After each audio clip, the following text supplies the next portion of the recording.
യൂറോപ്പിലെ ഏറ്റവും തിരക്കേറിയ വിമാനത്താവളമായ ബ്രിട്ടനിലെ ലണ്ടനിൽ സ്ഥിതി ചെയ്യുന്ന ഹീത്രൂ വിമാനത്താവളത്തിനടുത്തുള്ള വൈദ്യുതി സ്റ്റേഷനിലുണ്ടായ തീപിടുത്തത്തെ തുടർന്ന് വിമാനത്താവളം വെള്ളിയാഴ്ച മുഴുവനായും അടച്ചിട്ടു.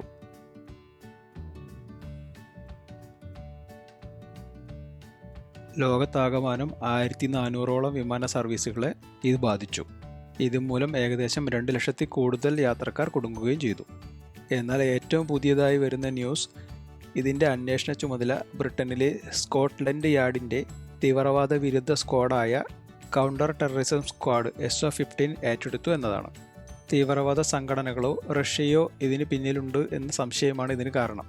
ഹീത്രൂ വിമാനത്താവളത്തിൽ ബാക്കപ്പ് വൈദ്യുത വിതരണ സംവിധാനങ്ങൾ ഉണ്ടായിട്ടും അതൊന്നും കൃത്യമായി പ്രവർത്തിപ്പിക്കാൻ കഴിയാത്തതും സംശയത്തിന് ആക്കം കൂട്ടി.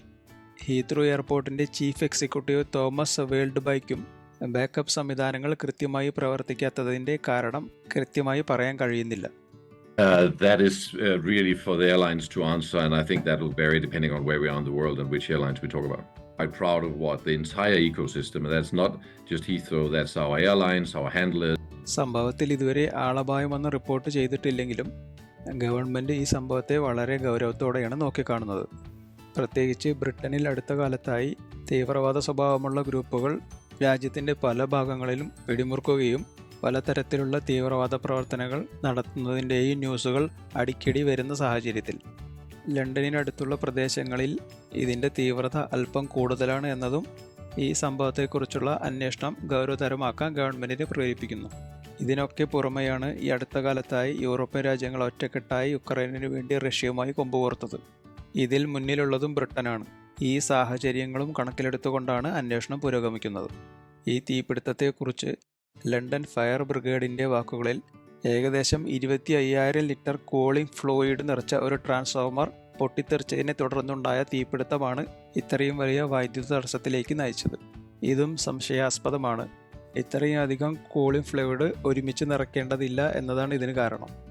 ഇതുമൂലം ഈ പവർ സ്റ്റേഷൻ സ്ഥിതി ചെയ്യുന്നതിന് ചുറ്റുമുള്ള പ്രദേശങ്ങളിലായി ഏകദേശം 65,000-ലധികം വീടുകളെ ഈ പ്രശ്നം ബാധിക്കുകയും വൈദ്യുതി മുടങ്ങുകയും ചെയ്തു.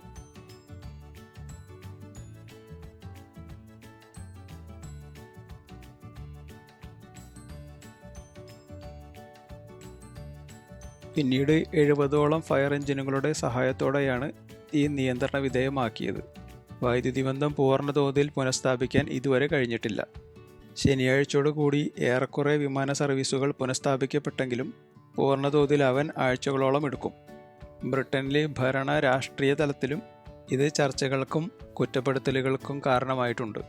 കൺസർവേറ്റീവ് പാർട്ടിയുടെ പല എംപിമാരും എയർപോർട്ട് നടത്തിപ്പിലെ കെടുകാര്യസ്ഥതയെക്കുറിച്ച് പരാതി ഉന്നയിച്ചു കഴിഞ്ഞു.